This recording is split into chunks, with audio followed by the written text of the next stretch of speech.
Mambo vipi mtazamaji wa Elimika Plus, karibu kwa habari za uhakika na matukio, usite kusubscribe. Kamanda mkuu wa jeshi la wanamaji ya Jamhuri ya Kiislamu la Iran amesema kwamba majeshi ya Iran yamefunga mlango wa bahari wa Hormuz kutoka bahari ya Arabia, akisisitiza kwamba adui atakutana na silaha yetu ambayo inaogopa sana. Admiral Shahram Iran, kamanda wa jeshi la wanamaji la Jamhuri ya Kiislamu ya Iran, amesema katika mahojiano maalum ya habari kwamba katika vita vya tatu vya kulazimisha adui alijaribu kuikaribia Iran kutokea baharini. Ameonya kwamba ikiwa adui atasonga mbele zaidi, tutachukua hatua za kijeshi haraka na tumeapa kulipiza kisasi cha mashahidi wetu hadi tone la mwisho la damu. Admiral Iran amesisitiza kuwa karibuni sana wataiona silaha ambayo wanaiogopa sana na iko karibu sana nao, na tarajia kwamba hatapatwa na kiharusi. Kamanda huyo wa Iran amesema Wamarekani ni wabaya zaidi kuliko waharamia wa Somalia, katika sababu za maharamia hao wanafanya hivyo kutokana na haja ya umaskini, lakini hao Wamarekani wamekwenda mbali hadi kwenye utekaji wa nyara. Admiral Shahram Iran ameashiria swala la kushindwa mzingiro wa baharini wa Marekani dhidi ya Iran na kusema kuwa meli zimeondoka katika bandari zetu na baadhi zimefika zilikoelekea au kutia nanga katika bandari ya Iran. Mkuu wa jeshi hilo la wanamaji wa Iran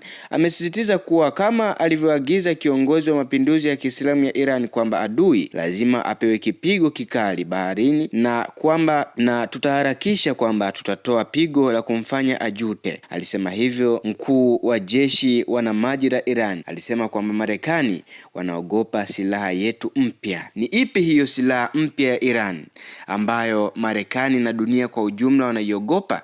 Tuandikie hapo kwenye comment. Je, ni nyuklia au Iran wamekamilisha mpango gani? Kwa maana baada ya miezi miwili ya mapigano na baada ya wiki tatu ya usitishaji wa vita, Iran imesema kwamba imehakikisha ama imetekeleza ukarabati wa makombora yanayoogopwa sana duniani. Na tunafahamu kwamba makombora ambayo yanaogopwa sana duniani ni kombora la nyuklia. Sasa Iran vipi, imefanikisha kombora la nyuklia au ni vitisho tu? Tuandikie hapo kwenye comment, nasi tunasubiri habari kutoka moja kwa moja Iran.